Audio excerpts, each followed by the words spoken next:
7 months ago, my husband got drunk, started beating on me and jerking me by my neck and my head. And he confessed his lust for our neighbor, an alcoholic woman who got a DUI. And he drove her, he was her personal little chauffeur for 3 years, felony DUI. And he became her maintenance man and everything else. He started making advances towards her and stuff. I found out after this incident where he gave me a concussion and he severely hurt my neck. I've been in therapy for months for my neck, and my neck is doing better. Unfortunately, they say I have a concussion, and they say it's kind of like shake a baby syndrome. But I have had severe headaches ever since. They're not easing up. I see a neurologist finally tomorrow. After all these tests I've had, I see a neurologist tomorrow. I have an appointment. And hopefully we will find out if there's something he can do to help me get rid of these headaches, because they're maddening. I have put my life online, and there have been a lot of ladies that have shared back with me that they are going through the same thing too. So I have kind of changed the direction of my channel from my weight loss to domestic violence, abuse, divorce at 65 years of age.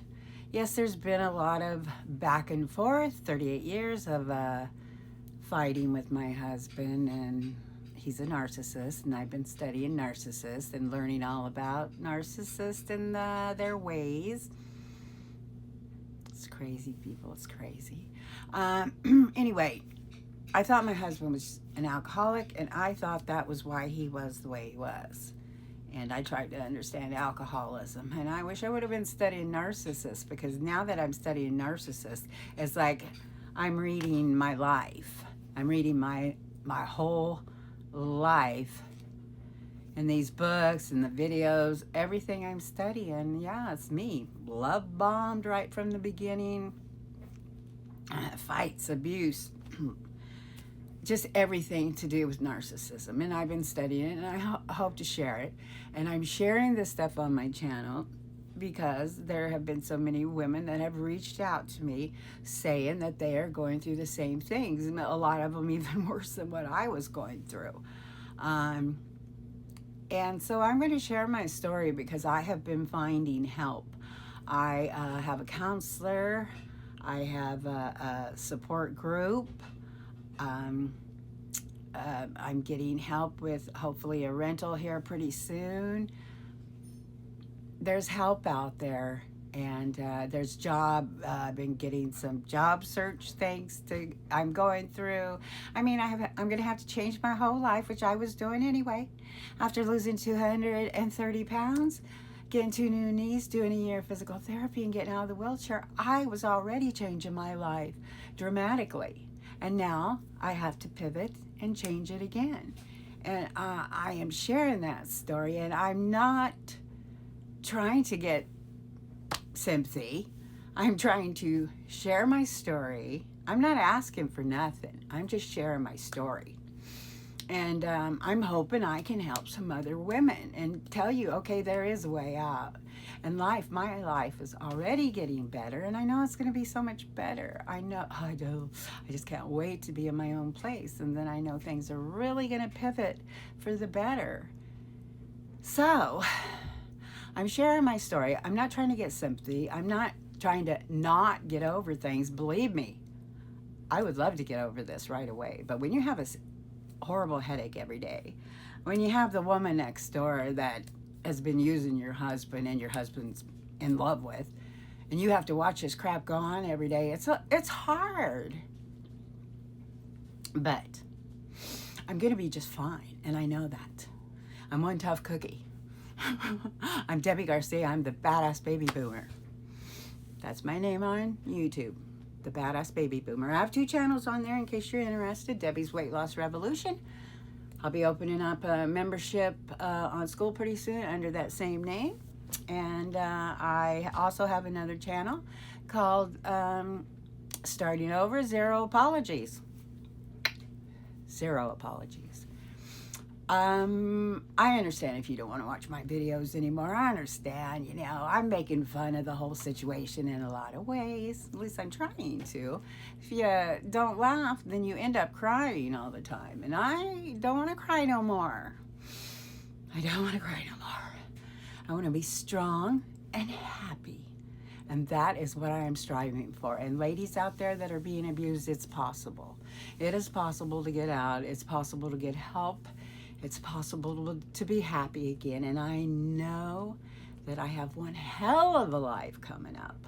I have one hell of a life coming up. And I'm going to share it. And I'm going to try to get over stuff. I'm trying to get over everything. You know, I grew up with a very abusive, narcissistic father, and guess I've got over that pretty much. But I repeated the pattern by picking a man almost identical to my dad. And I told my mother one time, I go, he reminds me of Dad sometimes. She goes, oh, I think it's just that man thing. And I was like, okay. In my head, I was saying, no, it's something else.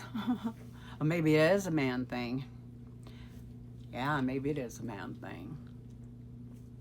I love you guys. I'm sharing my story. If you don't like my videos, I totally understand. You can block me. I'm sure there's a way to block you on here. I don't even know how much longer I'm going to be on this platform. I mean, I have been moving everything to YouTube anyway because I was constantly getting in trouble for my weight loss stories on TikTok. But I haven't gotten in a bit of trouble telling my stories of divorce, being beat up, my drunken, alcoholic, abusive husband, and the crap he has pulled I haven't gotten in any trouble. I just can't say anything about political. I can't say anything, you know, if I say anything about anything politics, boy, I get slammed. Anyway, yeah. I'm going to keep sharing my story because it's only going to go up from here. My next thing is I'm getting loose skin removal surgery. It's going to be just wonderful. And one day, you'll never hear me ever complaining again. But I don't know if I'll ever get over some of the things he did to me. I mean, so many memories have been coming back to me of things that he did that I look back, there were super red flags. What was wrong with me? I remember him holding me up against the door. We had been together only like 6 months, holding me up against the door of my bedroom by my throat, and he punched around my head 6 times. Every time I went in and out of that bedroom, I had to stare at them holes. And I used to think, well, at least he didn't hit me that night. That night he didn't hit me. But I had to look at that door. I had to pay for that damn door, too, and replace it when we moved out. Oh. Okay. Yeah, and I was 37 years ago, and I'm still not over that. Maybe I don't get over things easy. So think about that.